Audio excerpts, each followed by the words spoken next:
ये देश चलाने वाले जो बैठे हैं, कम से कम इतनी तो शर्म करो। तुम्हें भगवान ने बेटी दी नहीं, कम से कम देश की बेटियों की तो हित कर लो, उनके लिए तो कुछ बोलो और मुंह खोलो अपना। इसीलिए कि बार बार ये वाली बात उठती कि बेऔलादों को दर्द नहीं पता होता औलाद वालों का, कि क्या आज उस बेटी की हालत है जिसे नंगा परेड कराया गया। 20 साल की बेटी की माँ, डर लगता है कि किस देश के अंदर हम लोग अपनी बेटियों को पाल रहे हैं, किस देश में हम लोग गुनहगार को भागे हैं। मोदी जी गुनहगार को बढ़ावा देते हैं। अस्सलाम वालेकुम वरहमतुल्लाह नाज़रीन, आज की वीडियो का टॉपिक हमारा कुछ अलग है, मुख्तलिफ है, बहुत ही इंफॉर्मेटिव वीडियो है। इस वीडियो शुरू करते हैं। वीडियो प्ले करने से पहले एक छोटा सा रिक्वेस्ट है, अगर आप हमारे चैनल पर न्यू है तो चैनल सब्सक्राइब करना बिल्कुल ना भूलिएगा। वीडियो को लाइक कीजिए, शेयर कीजिए। तो चलिए वीडियो स्टार्ट करते हैं। ये देश चलाने वाले जो बैठे हैं, कम से कम इतनी तो शर्म करो। तुम्हें भगवान ने बेटी दी नहीं, कम से कम देश की बेटियों की तो हित कर लो, उनके लिए तो कुछ बोलो और मुंह खोलो अपने, चुप्पी तोड़ो। हमेशा कहते नजर आते हैं बेटी बचाओ बेटी पढ़ाओ। वो सिर्फ नारा है, जुमला है और कुछ नहीं, सिर्फ ड्रामा है और कुछ नहीं है। देखिए, मणिपुर नहीं जल रहा, भारत जल रहा है, भारत का एक हिस्सा जल रहा है, हमारा दिल जल रहा है इस बात से। और शर्म आनी चाहिए प्रधानमंत्री जी को, सिर्फ इतनी सी बात से क्या मुद्दा खत्म हो गया। इसीलिए कि बार बार ये वाली बात उठती कि बेऔलादों को दर्द नहीं पता होता औलाद वालों का, कि क्या आज उस बेटी की हालत है जिसे नंगा परेड कराया गया। 20 साल की बेटी की माँ, डर लगता है कि किस देश के अंदर हम लोग अपनी बेटियों को पाल रहे हैं, किस देश में हम लोग रह रहे हैं। देखिए, जितना हमारे देश में हमारे बहन बेटी पे, हमारे लड़कियों पे, हमारे बहनों पे, हम पे जितना हम लोग पे अत्याचार हो रहा है, इसके गुनहगार मोदी जी हैं। और मोदी जी गुनहगार को भागी हैं, मोदी जी गुनहगार को बढ़ावा देते हैं। मोदी जी हमारे देश के प्रधानमंत्री हैं। मोदी जी कहते हैं कि हम देश के लिए हर चीज करते हैं, तो अगर मोदी जी करते हैं तो हम लोग पे इतना क्राइम क्यों होता है। क्राइम करने वाले को मोदी जी ऐसा कानून बनाए कि क्राइम करने वाले को बीच रोड पे खड़ी करके फांसी दे, कड़ी से कड़ी सजा दी जाए। सजा से मतलब नहीं है, उसको फांसी दिया जाए। हाँ। उसको फांसी दिया जाए, चाहे कोई भी हो, क्राइम करने वाले कोई भी हो, उसको फांसी दिया जाए। किसका जिम्मेदार मान रही हैं आप? मोदी जी को। मोदी जी को जिम्मेदार मान, देश के प्रधानमंत्री हैं। हाँ, देश के प्रधानमंत्री हैं, इसीलिए उनको जिम्मेदार मान रहे हैं। इस कारण से कि अगर मोदी जी चाहें तो ये क्राइम को रुका सकते हैं। वो नहीं चाहते हैं कि क्राइम रुके, क्यों कि अगर वो चाहेंगे क्राइम रुक जाएगा तो मोदी जी का कुर्सी भी डोलना शुरू हो जाएगा। अगर क्राइम में हम लोग उलझे रहेंगे तो इंसान क्या है, इंसान तो एक मट्टी का पुतला है। गरीब आदमी को तो मट्टी का पुतला बना दिया है कि जब जिधर चाहे उधर घुमा लो। तो मोदी जी घुमाने का काम करते हैं। मोदी जी के पास रिमोट है, अपना रिमोट रखते हैं, चैनल चेंज करते रहते हैं। भाई ठीक है, ये हुआ है, हम इसको देख लेंगे, हम इसको सख्त से सख्त कानून करेंगे, लेकिन कुछ नहीं करते हैं। तो सरकार कहती है कि बेटियां सुरक्षित हैं। नहीं सुरक्षित। अगर हमारी बेटियां सुरक्षित होती, 36 टुकड़ा कैसे हो जाता। हमारी बेटियां सुरक्षित होती तो नंगे कैसे मणिपुर में कर देता। हमारी बेटियां सुरक्षित होती तो बीच रोड पे कैसे चाकू मार के मार दिया। हमारी महिलाओं के लिए कहते हैं बेटी बचाओ बेटी पढ़ाओ। बेटी बचेंगी नहीं तो बढ़ाएंगे कहाँ से। 21 वर्ष की हमारी एक बेटी जिसके साथ सरेआम बलात्कार किया गया, सरेआम उसके भाई के सामने उसका गैंग रेप किया गया, उसके परिवारजनों को मार दिया गया, फिर उनको नंगा घुमाया गया, तीनों महिलाओं को। इससे ज्यादा तो शर्म की बात कोई नहीं है। लगा बाय गॉड, लेकिन मेरा खून खौल उठा। एक बेटी का बाप हूँ, और ना भी होता तो शायद यही कहता कि जो समाज अपनी औरतों को इज्जत नहीं दे सकता, उसे अपने आप को इंसानी समाज कहने का कोई हक नहीं। और सबसे ज्यादा शर्म की बात पता क्या है, कुछ लोग राह चलते किसी लड़की की हैरेसमेंट को भी जस्टिफाई करने की औकात रखते हैं। साले, ये बदतमीजी करने वाले लोग किसी दूसरे प्लेनेट से नहीं है, ये हमारे यहाँ से ही हैं, आपके और मेरे जैसे घरों से ही हैं। हम सबके बीच में ही घूमते हैं ये दरिंदे। अभी भी वक्त है, सुधर जाओ। याद रखना, जिस दिन इस देश की बेटी ने पलट के जवाब दिया ना, अगर तुम्हारी अकल ठिकाने आ जाएगी। अकल ठिकाने नहीं, सुधरोगे तो बात भूल जाओ, सीधा ऊपर से धार जाओगे। इस जवाब के पहले हम ये समझ ले कि तारीख में हम पढ़ेंगे खवातीन के साथ क्या सलूक किया गया है, वो हम जान ले, फिर हम जवाब पे आएंगे। अगर आप बेबीलोनियन की तारीख पढ़ेंगे, हिस्ट्री ऑफ बेबीलोनियन सिविलाइजेशन, उसमें यह लिखा है कि जब भी कोई मर्द कत्ल करता था, उसको सजा मिलने के बदले उसकी बीवी को सजा मिलती थी। अगर आप ग्रीक सिविलाइजेशन पढ़ेंगे, उसमें एक खातून थी जिसका नाम था पेंडोरा, एक इमेजिनरी वुमेन थी पेंडोरा, जो ग्रीक लोग कहते थे उसके वजह से सारी मुश्किलात जो दुनिया में हैं वो इस खातून की वजह से है। उनका एक तसव्वुर था जो गलत था। और इस ग्रीक सिविलाइजेशन में खातून की इज्जत ही नहीं थी, वैश्यापना काफी कॉमन था, आम था। अगर आप रोमन सिविलाइजेशन पढ़ेंगे, उसके अंदर भी nudity and prostitution was very common. नंगापन और वैश्यापना बहुत आम था। खवातीन लोग सिर्फ मजे के लिए इस्तेमाल किए जाते थे और छोड़ दिए जाते थे। अगर आप इजिप्शियन सिविलाइजेशन पढ़ेंगे, उसमें खवातीन को यह कहा जाता था कि वो शैतान की एक निशानी है।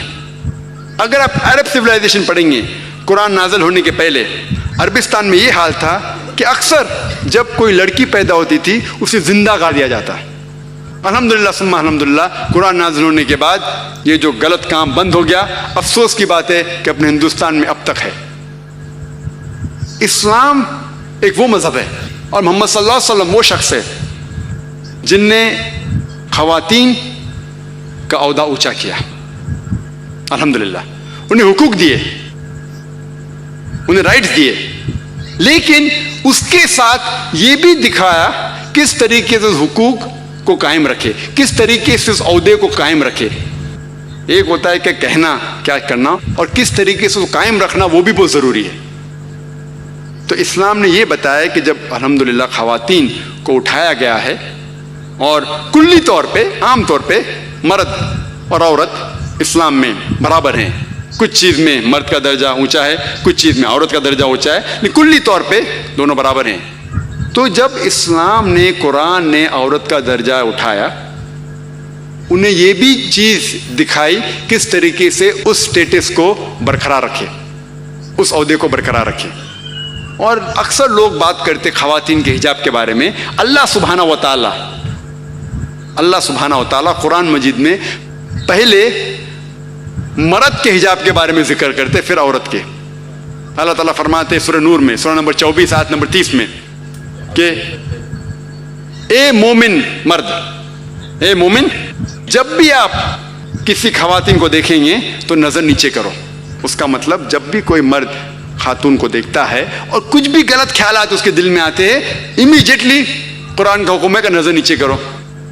एक वक्त एक मुसलमान एक लड़की को घूर के देख रहा था, तो मैंने उससे कहा, भाई साहब आप क्या कह रहे हैं, ये हराम है। तो उसने कहा कि हमारे मोहम्मद सल्लल्लाहु अलैहि वसल्लम ने कहा कि पहली नजर माफ है, दूसरी हराम है। मैंने अब तक आधी नजर भी पूरी नहीं किया।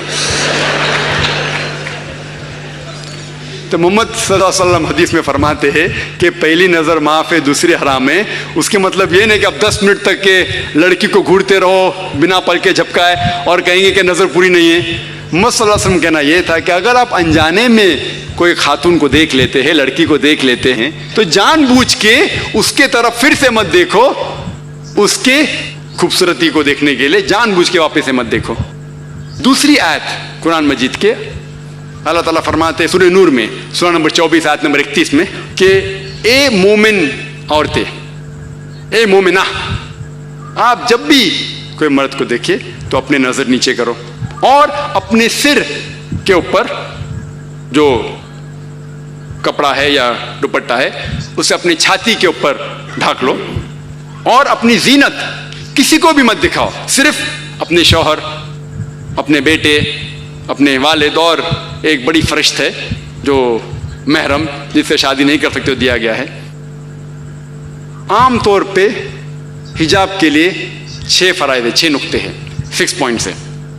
नंबर 1, एक्सटेंट औरा, जो मर्द के लिए है कम से कम नास से लेके घुटने तक, और खवातीन के लिए पूरा जिस्म ढका रहना चाहिए।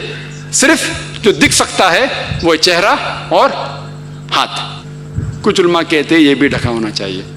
बाकी 5 बातें खवातीन और मर्द के लिए यकसा है।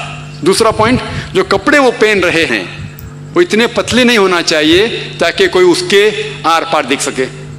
तीसरा पॉइंट, ऐसे कपड़े, चुस्त कपड़े नहीं होना चाहिए जिससे जिस्म का ढांचा दिख सके। चौथा पॉइंट, कपड़े इतने भड़कीले नहीं होना चाहिए कि दूसरे जिन्स को मुतासिर करे। 5वां पॉइंट, कपड़े गैर जिन्स के, औरत मर्द के कपड़े ना पहने और मर्द औरत के कपड़े ना पहने। और छठा, कि कोई गैर मुस्लिम के कपड़े ना पहने जो उसकी निशानी है। ये 6 पॉइंट है हिजाब के, 6 नुक्ते हैं, 6 फराइज़ है हिजाब के। और अल्लाह सुब्हानहू व तआला फरमाते सूरह अहज़ाब में, सूरह नंबर 33 आयत नंबर 59 में, या नबी कह दो अपने बेटियों से, अपने बीवियों से और मोमिना से, मोमिन खवातीन से, कि जब भी वो बाहर जाए तो जिलबाब पहने, अपने आप पे ओढ़ ले जिलबाब, ताकि लोग उन्हें पहचान सके और उन्हें परेशान न करे. People will not molest them, क्या लोग उन्हें पहचाने और उनकी इज्जत. तो नाजरीन, वीडियो आप सब भाई बहनों ने देखा, बहुत ही अमेजिंग वीडियो थी. तो नाजरीन, इस तरह खूबसूरत वीडियोस के लिए इस चैनल को ज़रूर सब्सक्राइब कीजिए, क्योंकि इस चैनल पर आपको मिलेगा बहुत ही खूबसूरत और शानदार वीडियोस, रिएक्शन वीडियोस. शुक्रिया, तब तक के लिए अल्लाह हाफिज़.